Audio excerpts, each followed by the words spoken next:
அன்பிற்குரியவர்களே, ரமலானின் கடைசி பகுதிகளிலே இருக்கிறோம். கடந்த 20 நாட்களுக்கு மேலாக தராவீஹுடைய தொழுகை தொழுதோம். இப்போது அதனுடன் சேர்த்து கியாமுல் லைல் இரவுடைய தொழுகைகளையும் தொழுகிறோம். வெறுமனே தராவீஹ் தொழுகிறோம், கியாமுல் லைல் தொழுகிறோம் என்று தொழுது நேரத்தை அங்கே நாங்கள் கடத்தி அதன் மூலம் அடைய வேண்டிய அடையல்லாட்டி அது தொழுதத்தில் பிரயோசனம் இல்லா போயிடும்.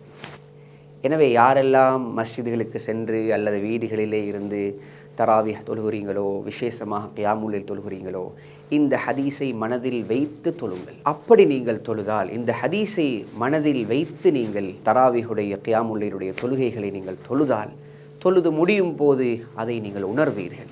எல்லோருக்கும் தெரிந்த ஹதீஸ் தான், மன் காம ரமதான ஈமானன் வஹ்திசாபன். அங்கே ஈமான் இருக்கிறது, கியாமுல் லைல் தொழ போகிறோம். வஹ்திசாப், இஹ்திசாப் தான் அங்கே தப்பி போகிறது. அங்கே இந்த அமலுக்கு எந்த கூலி என்பதை ஆதரவோடு நீங்கள் தொழ வேண்டும்.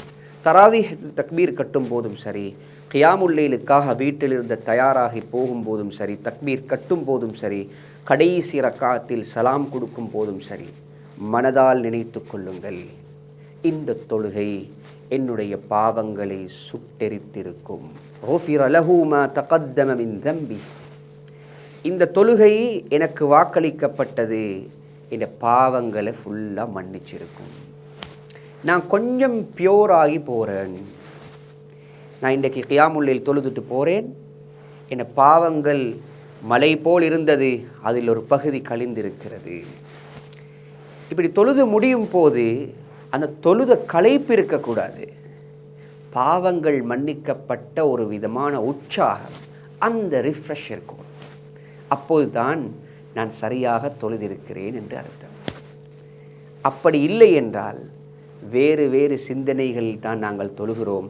அந்த தொழுகை எங்களுக்கு நன்மையை தரவும் மாட்டாது, எங்களோட பாவத்தை மன்னிக்கவும் மாட்டாது.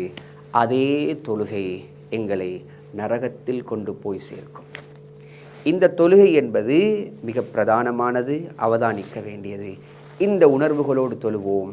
இந்த ரமதான் முடியும் போது மலை போல் இருந்த அத்துணை பாவங்களையும் மன்னிக்கப்பட்டு வெற்று காகிதங்களை போன்று அமல்களை கொண்டு நிரப்புவோம்.